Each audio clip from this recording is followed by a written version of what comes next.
자, 지금 시간이 2022년 11월 20일 일요일 오전 10시 35분입니다. 오랜만에 삼성전자 볼게요. 자, 최근에 많이 올랐는데요. 자, 차트를 좀 보여드릴게요. 자, 이거는 월봉이고요. 이거는 분기봉이고요. 이거는 반기봉입니다. 반기봉. 이거는 1개월짜리고, 이거는 3개월짜리고, 이건 6개월짜리예요. 네. 여기 하단선이 있어요. 네, 하단선이 있습니다. 반기봉에 하단선이 있다고요. 자, 이게 내년 1월. 이것도 내년 1월. 이건 12월이에요. 다음 달. 자, 12월이 되면 매수가가 얼마가 되느냐? 59,300원이 돼요. 네, 현재 상태에서 다음 달 매수가가 59,300원입니다. 하단선의 위치에요. 별표. 자, 다음 분기. 예, 하단선 얼마다? 55,600원이에요. 여기 별표. 예. 그 다음에 다음 반기. 예, 58,300원입니다. 자, 이것도 별표. 그러면 큰 봉을 봤을 때 매수가의 최대가는 얼마예요? 59,300원이에요. 현재 주가로 올해가 끝난다.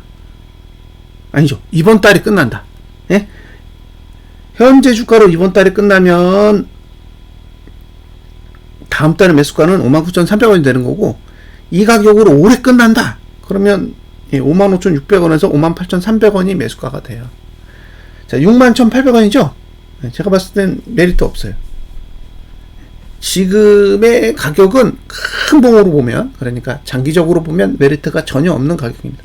단기적으로는 메리트가 있을 수 있어요. 근데 이게 6개월, 앞으로 6개월 앞을 쫙 봤을 때는 지금 가격 메리트가 없는 거예요. 앞으로 6개월이라는 시간을 고려했을 때 61,800원은 메리트가 전혀 없는 가격이라고 보시면 됩니다. 예, 여기 목표가가 63,700원이고 목표가가 62,600원이에요. 그럼 현재 가격 대비 여기는 800원 오를 수 있고, 예, 여기는 얼마가 오를 수 있냐? 한 1,900원 정도 오를 수 있어요. 예, 그러면 그냥 논리적으로 위로 올라갈 수 있는 가격이 800원에서 1,900원이에요. 근데 밑으로 빠질 수 있는 금액은 얼마냐? 5,000원 이상 빠질 수 있어요. 5,000원 이상 빠질 수 있다고요. 1,900원 오를 수 있는데 5,000원 이상 빠질 수 있으면 누가 배팅을 해요? 근데 지금의 삼성전자의 상황은 그렇다는 거예요. 현재 만들어진 구조는 그런 식으로 만들어져 있습니다. 참고하세요.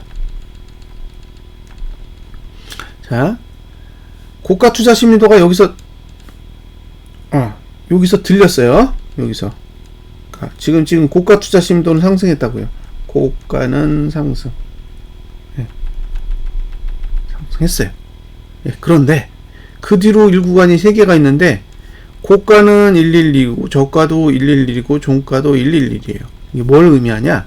사실 고가는 상승하면 계속 상승할 수 있어요. 근데 저가랑 종가는 안 돼요. 이미 하락으로 완전히 방향이 선회되었기 때문에 불가능해요. 그러니까 이게 3분기 동안 이렇게 된다라는 거는 내년 9월까지예요.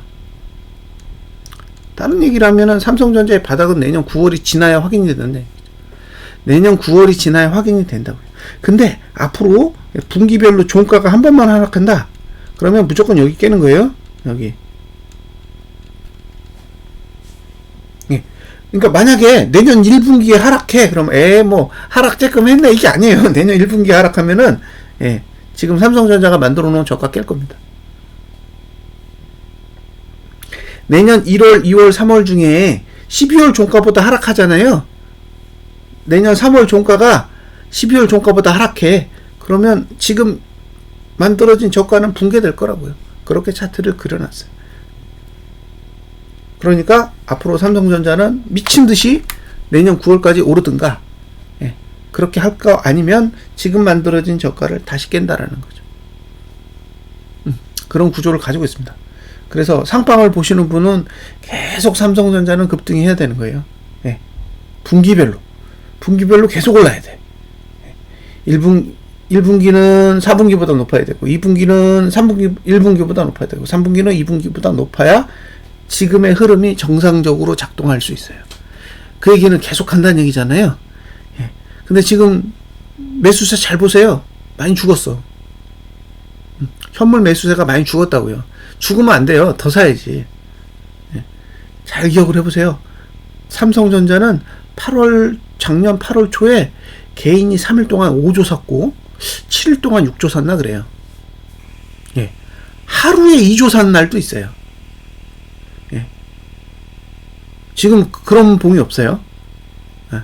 하루에 개인이 1조 원, 2조 원씩 삼성전자를 내다 던진 봉이 없다고요. 일봉에서. 그 얘기는 대세 하락 때 나온 그 자금의 흐름을 뒤집을 만큼의 자금이 아직 유입이 안 돼 있다라는 거죠. 그 말은 아직 대세 상승으로 가려고 삼성전자는 자리를 잡은 건 아니라는 거예요. 예, 이렇게 큰 봉으로 보면 그렇습니다. 큰 봉의 흐름은 이렇게 생겼어요. 자,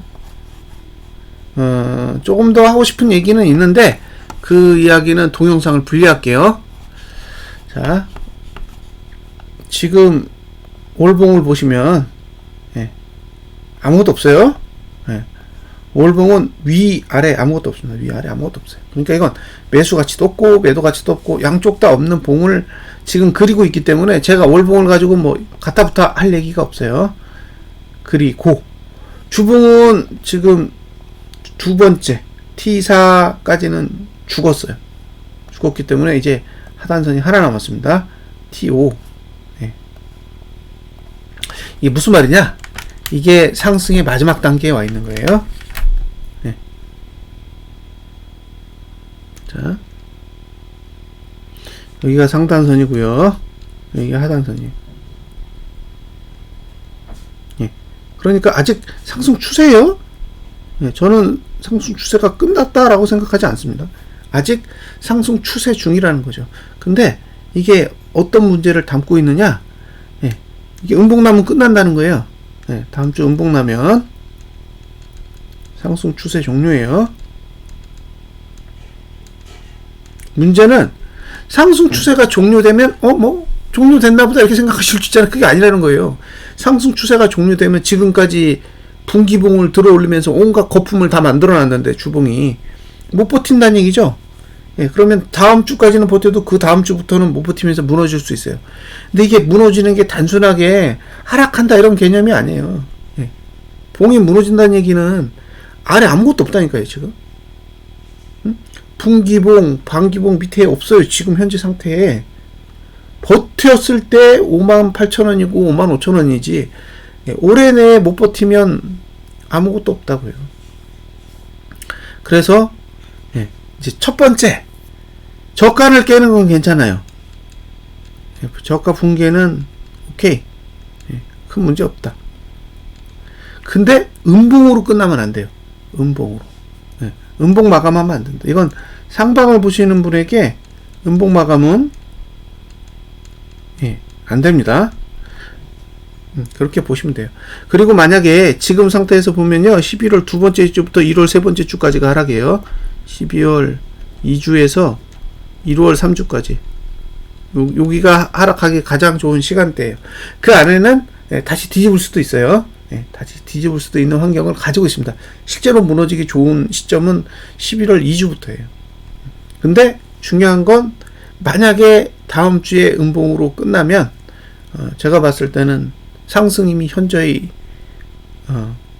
약화될 가능성이 충분히 있다라고 보여져요. 그래서 지금 62,000 그리고 매수가는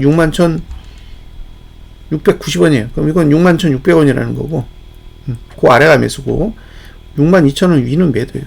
그러면 공간이 400원밖에 안 돼요. 예. 잘 참고하세요.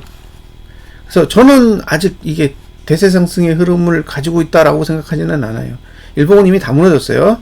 예, 일봉은 이건 무너진 거예요. 예, 그러니까 일봉은 언급할 필요도 없다. 예? 지금 일봉을 보고 이게 상승 추세니 아니니 그런 얘기를 할 필요가 없다는 거죠. 기본적으로. 예, 지금 상태에서 신경 써야 될 건 주봉이에요. 예, 주봉이 지난주 고가를 못 넘었다. 그러면 이제 내려가려고 폼을 잡는 거예요. 지난주 고가를 못 넘었다라는 거는 내려갈 폼을 어느 정도는 잡는 거다. 저가가 깨지고 종가가 하락하면 어느 정도는 시작했다라고 봐야 될 겁니다. 그래서 지금 뭐 5만, 이게 얼마예요? 51,800원에서 만원이 올랐거든요. 네. 만원이 왜 올랐는지 사실 알 수 없어요. 그냥 올린 거죠. 네. 외국인이 신나게 매수했잖아요. 신나게 매수했으니까 만원이 올랐습니다. 거의 20% 가까이 올랐는데, 네. 외국인이 팔면 다시 내려요. 네. 그러니까 외국인의 자금 흐름에 대해서 관심을 갖고 보셔야 됩니다. 지금은 버텨야 돼요. 오르는 것보다 더 중요한 건 버티는 거예요. 시장이 잘 버텨줘야 그 다음에 다음 달 그리고 내년이 됐을 때 매수할 수 있는 하단선이 잘 올라옵니다. 만약에 못 버티면 그마저도 없는 거예요. 그래서 공격적으로 매수하시겠다라는 부분에 대해서는 저는 부정적이에요. 만원이 올랐어도 부정적이에요. 지금은 만약에 이익이 나면 일단은 현금으로 계속 바꿔야 하는 시점이라고 생각을 하지, 오르면 오를수록 매수를 하는 그런 수준의 시장은 아니라고 보는 거죠. 그래서 저는 이렇게 상승했어도 이게 과연 시장을 뒤집을 만큼의 움직임인가? 라는 질문에는 아직 답을 못 하겠어요. 어떤 분이 야 내린다며 라고 하실 수 있잖아요. 예, 저는 그 관점에서는 여전히 변화가 없습니다. 그래서 매수하라는 이야기를 할 수가 없어요. 지금 오른 것도 사실 그냥 외국인이 돈 때려 먹어가지고 끌어올린 거지 그 이상 그 이하가 아니거든요. 아직은 흐름을 다 바꾸지 못했어요. 이렇게 돈을 때려봐도 아직 흐름이 완벽하게 전환이 된 건 아니라서 어느 정도는 추이를 지켜봐야 되고요. 지금 상태에서 아마 매수 전략을 고려한다고 해도 월봉의 하단선까지는 일단 조정을 받은 뒤에 그때 가서 이제 고민을 하셔야 될 텐데, 월봉의 하단선에 아마 도달하는 시점은 주봉이 다 망가져 있을 거예요. 그러니까 월봉의 매수가에 도달하는 시점은 주봉이 싹 다 망가져 있는 상황인데 과연 그때도 매수를 할 수 있을까라는 질문을 던져본다면 쉽지 않을 거라는 거죠. 그래서 지금은 그냥 주봉이 상승 추세를 유지하는 기간 동안은 뭐 매수를 하시든 뭐 보유를 하시든 큰 문제가 없겠지만, 주봉이 무너지는 시점을 지나게 된다면 그때부터는 조금 더 신중하게 접근하셨으면 좋겠습니다. 자, 여기까지 분석 마치겠습니다. 감사합니다.